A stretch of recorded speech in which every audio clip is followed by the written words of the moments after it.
You can't shake hands with Adrian Peterson. You can't. He does it, and every time he does it, I go, damn you. During the break, Paulie wanted to feel the stiff arm of Adrian Peterson. You know, we live vicariously through others, so Paulie wanted to feel what it was like to get stiff armed by Adrian Peterson. Then he smacked you right in the face mask. I like that.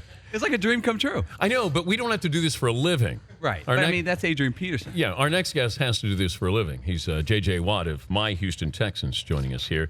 Isn't that weird that we want to do these things for fun? See what it feels like? I find it hilarious. I thought he was going to give him a little more pop. That pop at the end was great. I know. I like the pop at the end. Does anybody ever say to you, hey, why don't you hit me or tackle me? There's been a few fans, but for the most part, they like to stay away from the hitting. But are you okay with it if Paulie said, hey, could I feel what it's like to get, like, head slammed? Like a swim move. Would I like to? Of course. But you can. You have my permission. You're too scared. Like you feel like you have too much power. Like you physically injure somebody, and then. But at what point did you realize I'm pretty good? I do something different than most people. I'm not sure. I would say probably this season. At the beginning of this season, that's really when I started to roll, when I got the confidence in myself, and I started to realize, okay, I can do this every single week. But the year before against the Bengals in the playoffs, you make that unbelievable athletic move. That seemed to be your coming out party, that if they didn't know you with the Rose Bowl, then they certainly did with that. Yeah, I think the media took and ran with that play. I mean, obviously it was one of the biggest plays of my life and a huge play for the Texans, but for me, that was just another play. It was cool, it was fun, it was great, but it was just kind of something that happened. And it was almost luck because my hands just instinctually closed on the ball. Yeah, but you still had the athleticism to jump up, grab it, and then run in. Yeah, I guess. But it was a tight end move there with you. You're using your tight end hand. Yeah, I know, and I've been trying ever since to get a tight end play, and no luck so far. But you had your chance in the Pro Bowl. I know, I blew that one pretty good. Okay, now you're in the huddle. What was the play? What said to you?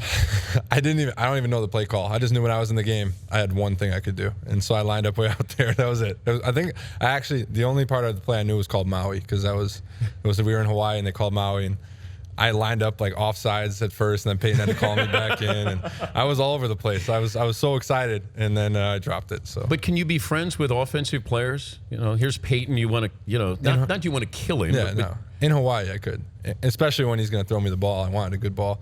But yeah, over there you can. It's such a cool atmosphere because you have so much respect for the guys like AP, guys like Peyton.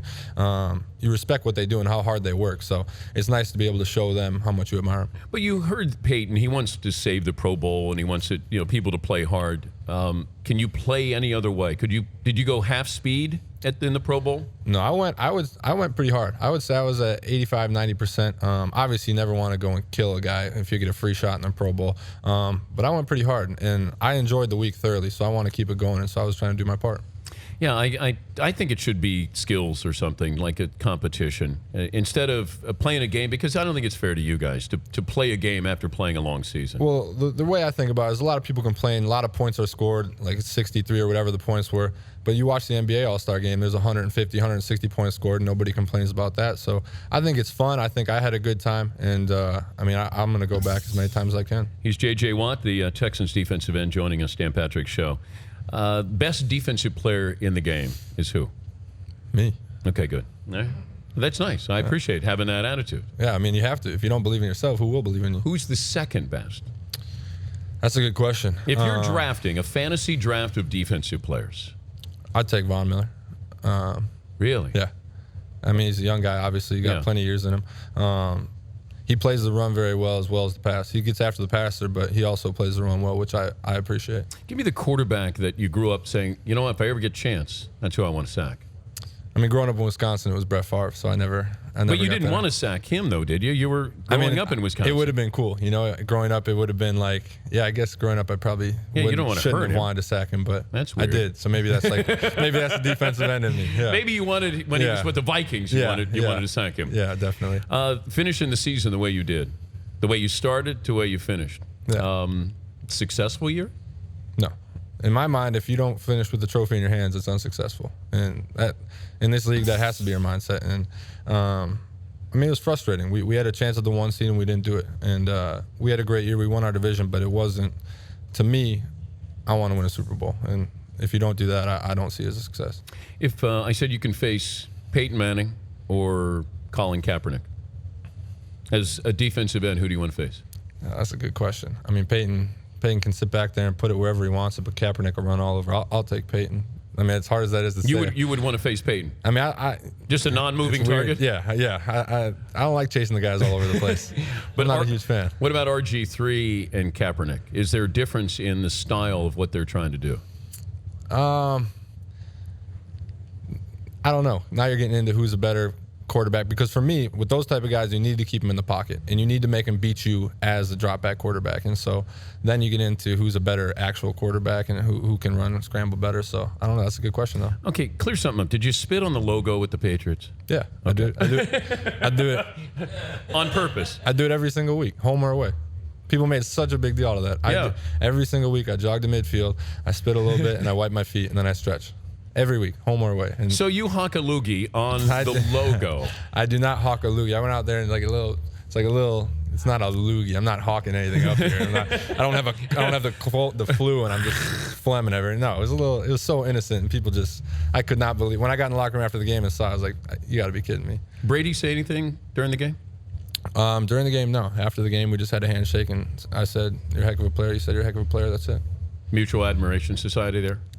I admire him, and I hope. But he's a pretty boy. Do you like if you can take a pretty boy down? Is it different than taking a guy who may not be, on the cover of GQ?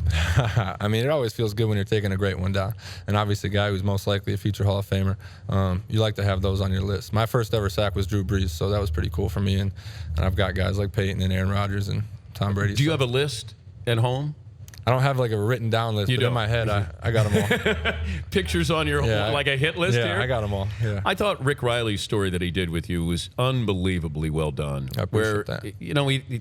It's a lot of times you see guys doing things, but then when somebody lives something, when you're taking care of somebody, if you were going to sum up that story for people who did not see what Rick Riley from Sports Illustrated did, explain what he was showing with what you do with your life. Well, the Rick Riley story, those kids, the Barry kids, they were in a car accident with their parents, and both of their parents were killed in the accident. Two of the kids were left paralyzed from the waist down, and the daughter was left with a broken leg. Somebody tweeted me the story. I went to the hospital and visited the next day. And now, that was over a year and a half ago, and now the kids have been in my life ever since. We have dinners together, we do all these things, and actually next week we're going to LA together. The kids are just unbelievable, and they call me big brother. They treat me as a big brother, and they're like my little brothers and sisters. They're unbelievable. I love them.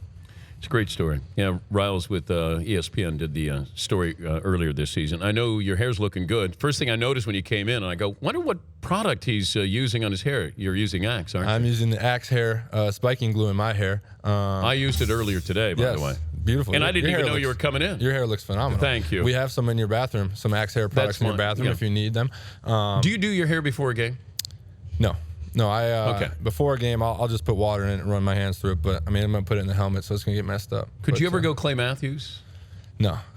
Because there's like a stage. If you're going to grow your hair out, there's like a stage where you don't look very good. Yeah. You've had a mullet, though. I had a mullet when I was a little kid. When I was like 2 or 3 years old, we were talking about that. When they brought up the Axe hair and we were going with the mohawk, they were talking about my crazy hairstyles. And when I was a kid, I had a mullet. And I look back at those pictures, bleached blonde mullet. I'm like, Mom, come on. What were you thinking? Come on. Yeah, you got to protect me from me. Yeah, exactly. Axe hairspray. Is there a website, anything else you need to mention? Yeah, the Facebook fan page. You can go to Axe Facebook, check out the Axe hairstyling gel, and you can get a haircut like me. Check out the mohawk. I mentioned Axe before, and I use it, with TV when I'm on Football Night in America. They sent me one little canister of that. Yeah. I mean, what the hell is up? We can get you Axe. We can get you some Axe hair products. I mean, look at my Danettes, except for Fritzy. Well, even Paulie doesn't need it, but McLovin and Seton could use a little Axe hairspray. Okay. Yeah, absolutely. Right? We'll get some Axe hair products for the whole crew. I mean, you guys are looking phenomenal to start with, let me say. Really? Just delightful.